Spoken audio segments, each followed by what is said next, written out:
check it out. Last night I went live and I did a Snax on Sportz episode on you know what I'm saying, you know, as the NFL season is approaching, I'm starting to more wanting to, you know, just gear myself towards football topics, obviously. You know, so last night I did an episode talking about Micah Parsons and his contract situation with the Cowboys, and I also briefly spoke on Brock Purdy and you know how a lot of the national media portrays him and looks at him, whether he's deserving of the contract that he got or whether he's as good as some try to say he is, or whether he's not. And you know, was it more of the weaponry that he had around him, or that he has around him, you know, that is contributing to his success, or some of the success that he's had early in his career, and now that some of that, because the Niners are still stacked, but they're kind of perceived to not be as stacked as they were, you know, over the past few years or so. You know what I mean? Debo ain't there. You know, and then this, Brandon Ayuk is, even though he's still on the team, you know, he's going to be out for almost half the season, stuff like that. So, but I wanted to kind of come back and readdress some of the Micah Parsons part of what I was saying last night, because there's a part of it that I forgot to mention.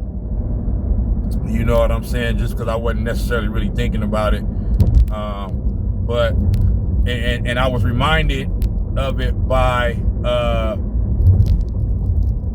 me watching First Take this morning and seeing some of the things that Stephen A. had to say, and he had Jerry Jones on his show, not on First Take, but on his own podcast, the Stephen A. Smith Show on YouTube. You know what I'm saying? So they was talking about that and the stuff that some of the things Jerry Jones was saying and all that. So one of the things that I forgot to talk about, and one of the components about this whole Micah Parsons situation, and his holdout, or I don't know if it's a full holdout, or if it's or if he's holding in, meaning meaning he's not playing, but he's still showing up to camp and all that to, you know, just kind of be around his team and stuff like that. But one of the things in regards to the holdout that I wanted to talk about is the fact that how I feel like, so Chris Canty was on First Take this morning, and one of the questions about it was, you know, they had asked him, not just him, but the whole panel, about should Micah Parsons hold out, or should he continue to hold out, you know what I mean, and stuff like that. And his response was, most definitely he should hold out, because it's the only leverage that he has as a player, right? Now, my thing is like this when it comes to that, and it's just my opinion, right? I feel like this, when it comes to a player holding out in the NFL, maybe a little bit less when it comes to other sports, because why you don't see a whole bunch of holdouts you really don't see any holdouts in baseball or in basketball because the contracts are guaranteed. You know what I'm saying? Fully guaranteed. But as far as the NFL, this is my opinion on holdouts. I really feel like, because he mentioned the fact that that's the only leverage that Micah Parsons has, right? Is to hold out and all that stuff. I look at it a bit different. You know what I'm saying? I look at it as, yeah, that may be, so to speak, his only leverage, but is it really leverage though? When you think about it, because I think the only position in football where a holdout like really truly matters and can really hinder a team is the quarterback position, because that's the most important position on the team, in my opinion, and it's probably the most important position across all four major sports. Because if you don't have a quarterback, even if your quarterback isn't like an elite top 3, 4, 5 quarterback in the league, even if he's just good, moderately good, slightly above average to moderately good, you know what I mean, or serviceable, it's still going to have an effect on the team, because if you don't have a quarterback, then most of the time, the majority of the time, you're just not going to have a good team. You know what I'm saying? You're just not. So for me, like I said, it's just my opinion that I feel like the quarterback position is the only position where a holdout can really be of some type of effect on the team. You know what I'm saying? Because any other position, bro, like, regardless of how great the player is, like, you can make up for it. You know what I'm saying? You can make up for a great wide receiver holding out. You know what I'm saying? You can make up for it by committee. You know what I'm saying? You can make up for a linebacker, you know what I mean, holding out. You know what I'm saying? Once again, by committee. You know what I'm saying? Like, you can plug in. You may not make up for it in like matching the talent that specific player that's holding out has, but collectively, you know what I'm saying, you can make up for it. You know what I'm saying? The quarterback position is the only position that you can't really make up for if you don't have an adequate replacement for him. So I'm saying that to say, and then secondly, I may say that what Micah Parsons does in rushing the quarterback, that's probably the maybe the second most.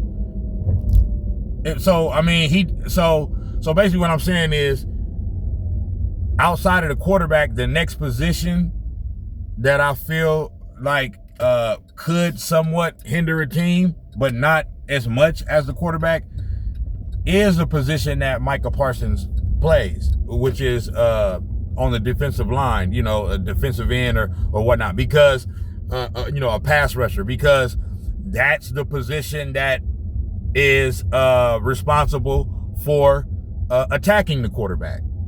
You know what I'm saying?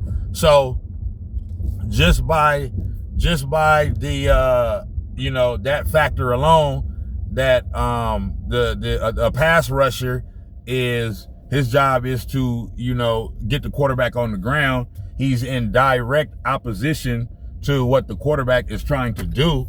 I would say that's the second most, but still, even then, I don't feel that it comes close to the impact that a quarterback holding out can have, just because, once again, you can make up for it collectively by committee. You know what I'm saying? And so that's just my opinion on that, right? So then when you look at the holdout situation, and this is something that I wasn't even thinking about and I didn't even realize, right? So not only can you make up for any other position on the football field, any player that's not a quarterback that wants to hold out, you can make up for it, you know, by committee. Not only that, you still don't really fully have the leverage. The team still has the leverage. Why? Because you're only holding out. Why? Because you want more money, but at the same time, you're under contract. You know what I'm saying?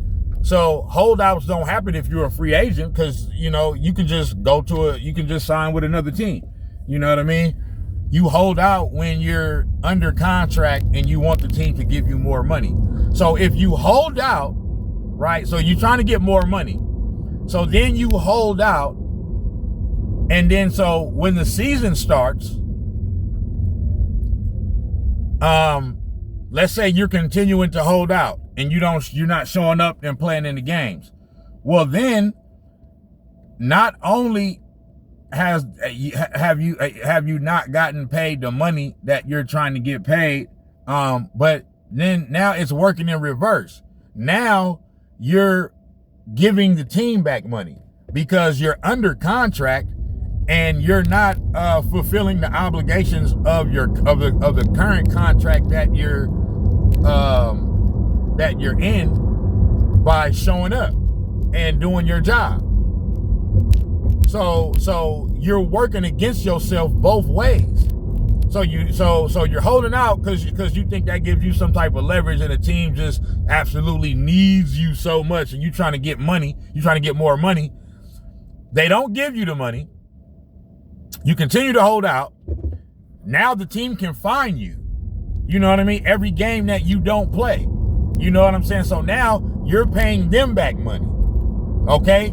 So it's working against you. So I'm saying all this to say, this is the reason why I disagree with Chris Canty saying that it's the only leverage that a player has. It's the only leverage that Micah Parsons has. I mean, to me, it's false leverage. It's not really true leverage, because they don't have to pay you. You under contract. You signed a contract. You know what I'm saying? And then if you don't show up and do your job, then they can fine you. And now you're giving them back money. So not only are you not getting paid, but you paying them. You feel me? So it's working against you. Not only on top of that, okay, this is a whole nother aspect I wasn't thinking about and didn't realize in this Micah Parsons situation, or just in the NFL in general. The Dallas Cowboys have all the leverage, bro. He's under contract for another year, and not to mention he's getting paid $20 million a year for this year. So it ain't like they only paying, like he's so underpaid where they only, you know, he's only making $2-3 million. He's going to get paid, even if he doesn't get a new contract, he's going to get paid $20 million this year just to play football. Okay, so but the Dallas Cowboys have all the leverage because, for one, he's under contract. Then, once this year is over, they still have his rights, meaning they can franchise tag him next year to where he won't be able to leave. And if they franchise tag him and he doesn't show up, okay, once again, you're not going to get paid because you're not showing up. And you're going to be paying them money in actuality, because they're going to be fining you for not showing up. Not only that, they can franchise tag him the year after that as well. So, ain't no damn leverage for Micah Parsons. Like, he's under contract for this year. They can franchise tag him next year. And then they can franchise tag him the year after that. So if the Dallas Cowboys really want to play hardball, okay, they got him for the next 3 years. So then what you gonna do? You not gonna play? You gonna hold out for 3 years in a row?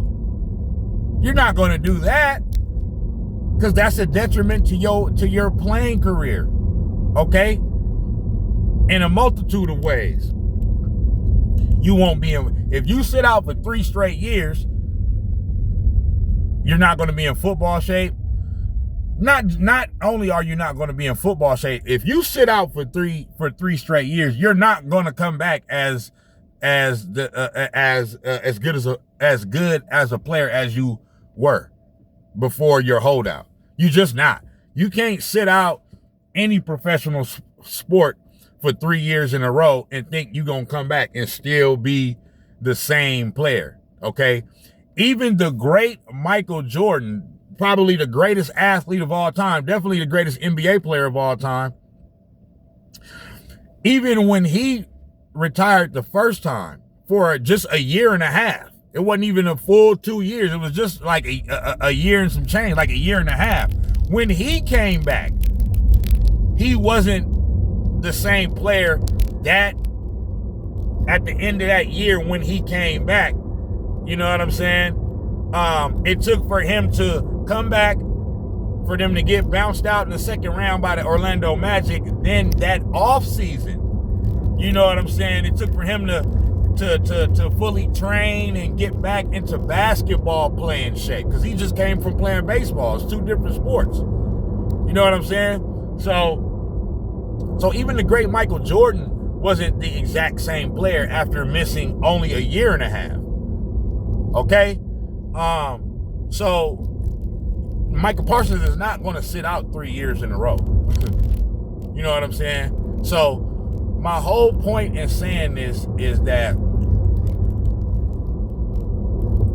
I don't truly believe that NFL players, and Micah Parsons, you know, in particular Micah Parsons, for this situation that I'm talking about, I don't look at it like he has leverage. I don't actually think he has any leverage at all. You know what I'm saying? Now, do I think Micah Parsons is going to get paid? I do think that they're going to pay him. You know what I'm saying? And that, you know, and that he's going to end up playing this year. So ultimately, yeah, I do. I know the whole thing with Adam Schefter talking about it's a little different, and you know, with this situation than other players in the past, that they waited to the last minute to actually, you know, give them a new contract and all that. I'll believe it when I see it. So, you know, he's saying that, you know, Adam Schefter is saying it looks like they're going to be headed, you know, their separate ways and all that. I'll believe it when I see it. Okay? I could be wrong. I don't have any problem being wrong in this situation. And if they do go their separate ways, more power to Micah. It's all good. I ain't tripping. But as it stands right now, I believe that eventually, ultimately, sometime in between now and the beginning of the season, before week 1, which is, you know, what, 2 or 3 weeks away, something like that. I believe that they're going to come to some type of agreement on a contract extension, and he'll be out there week 1. Even if he ain't out there week 1, I believe sometime during the beginning of the season, between now and the first 2 or 3 weeks of the season, you know, they're going to come to some type of agreement, and he'll be out there for the Dallas Cowboys. That's just my opinion. Like I said, I could be wrong. But yeah, I don't see Micah Parsons having any leverage. You know what I'm saying? Because the way the NFL has their contracts designed, they have it designed for the team to have the leverage, not for the players to have the leverage. You know what I'm saying? And whether people agree or disagree with that or whatever, it's just business. That's how it actually should be. You know know what I'm saying? Because, yeah, there's no league without the players, okay? But, I was going to say the owners actually fund the league. It's not that the owners fund the league. Really, the fans fund the league. You know what I'm saying? But the owners have the control because they write the checks, bro. They cut the checks. You know what I'm saying? So, I mean, that's just logic. That's just business. They're going to have, you know, if you work for me and I'm paying you, I'm going to have, you know, more control over that situation than you. I mean, that's just like if you got a job. Everybody has rights. Everybody has, has their, but, you know, the people that hire you at a job, they are the ones that have the power of hiring and firing. Now, an employee can choose to walk away and quit a job at any point. You know what I'm saying? That's their right. But the ultimate power, you know, resides with the entity that actually has the power of hiring and firing and whoever cuts the checks. It just is what it is. You know what I'm saying? So I'm not mad at that. That's the dynamic of the contracts, that, you know, the owners, you know, have all the leverage with that. But that's all I wanted to say. I just wanted to, you know, because I didn't even think about that last night when I was on live, you know, with this whole leverage play and the whole holdout thing, and furthermore, the whole aspect of not realizing the franchise tag situation. Like the Cowboys can not only is he still under contract for this year, but they can franchise him next year and for 2026, and then they can franchise him again in 2027. So there's no leverage for Micah Parsons. Like, if they want to play hardball, they can say, hey, you either gonna play football under the contract that you got, or you ain't gonna play. It's up to you. Not only is you not gonna play, you ain't gonna get paid. You know what I'm saying? You're gonna miss game checks. You know what I'm saying? Not only is you not gonna get paid, you're gonna be paying us, because we're gonna be finding your black ass. Okay?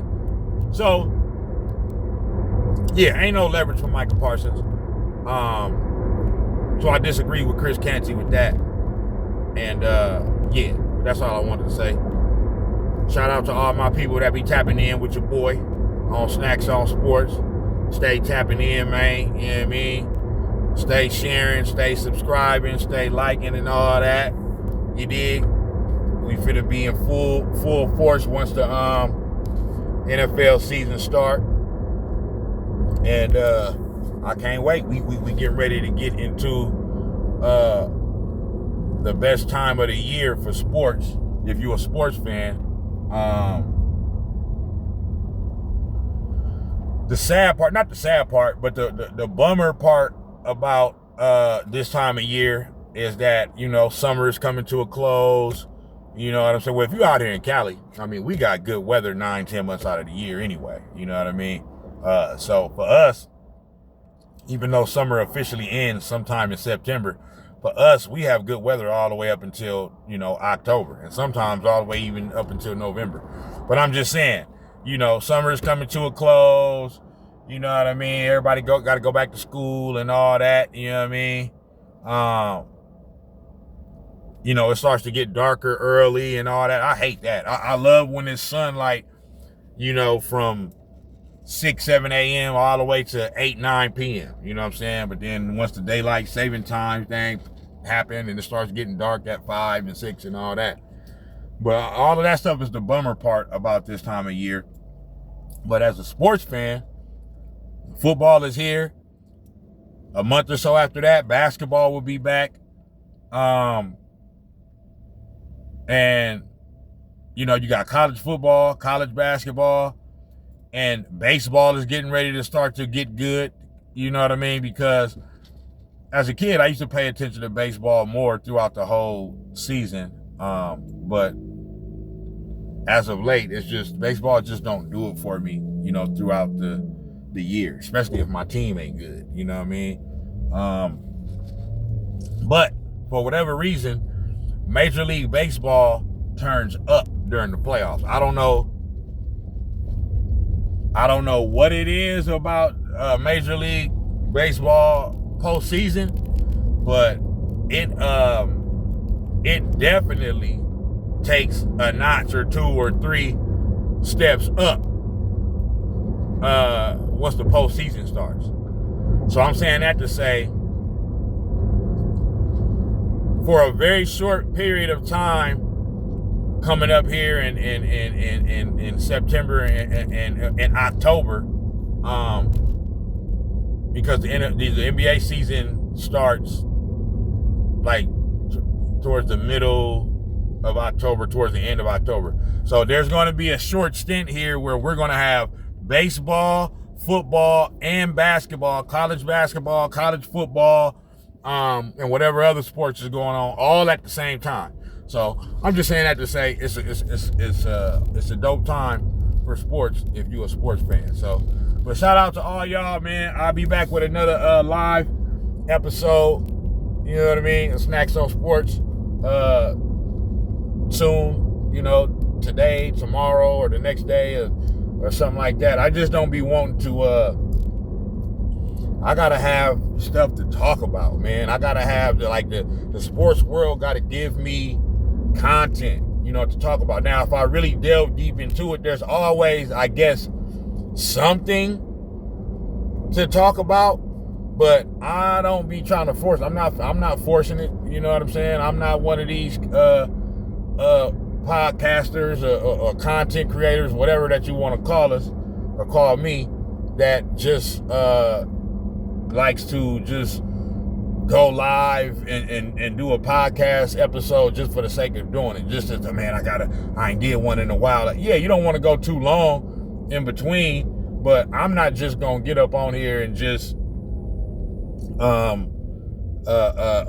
you know, just do an episode just to be doing it. And I really don't have, I'm not really passionate about the topic that I'm talking about, and I just want to do it just for the sake of doing an episode. You know what I'm saying? Because then that's how your content, just in my opinion, that's how the content ends up becoming a little bit lackluster, and all y'all can see through that. You know what I'm saying? Y'all can see through people just trying to, you know, just create content just for the sake of creating content to try to get more likes and views and watch time and so they can get monetized and all that. I ain't tripping off all that. I talk sports. I'm a musician first and foremost. But since I've been kind of taking a break from that over the past few years, and I'll get back to it here pretty soon. But since I've been taking a break from that, my second love has always been sports. Really, sports is my first love. I ain't gonna say which one is my first love or second love. I love both of them equally. But I grew up playing sports as well. So I always, and I'm knowledgeable about sports. You know what I'm saying? So I always like, you know, talking about sports and stuff like that. And like I said, I started doing this just because, you know, I will watch these morning talk shows, you know what I mean? These national TV sports shows, you know what I mean? And listen to stuff on the radio, sports talk radio. And a lot of times, man, I can see through, like a lot of the topics be narrative driven. You know what I'm saying? So my whole thing is to give a more truthful takes on what I actually see going on in sports and give my opinion and stuff like that, you know, to combat a lot of the stuff that the national, you know, sports media do. You know what I mean? To be a combatant to that, you know what I'm saying?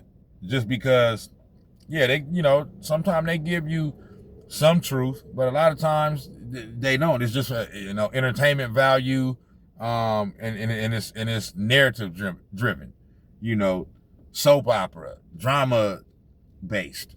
You know what I'm saying?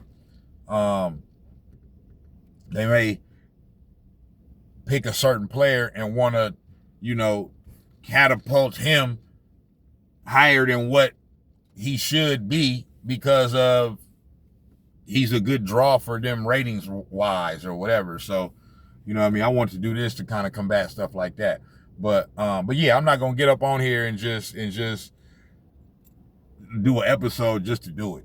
Just for the sake of numbers and likes and views and subscribers and all that. Nah, I have to be into and passionate about the topics that I want to address.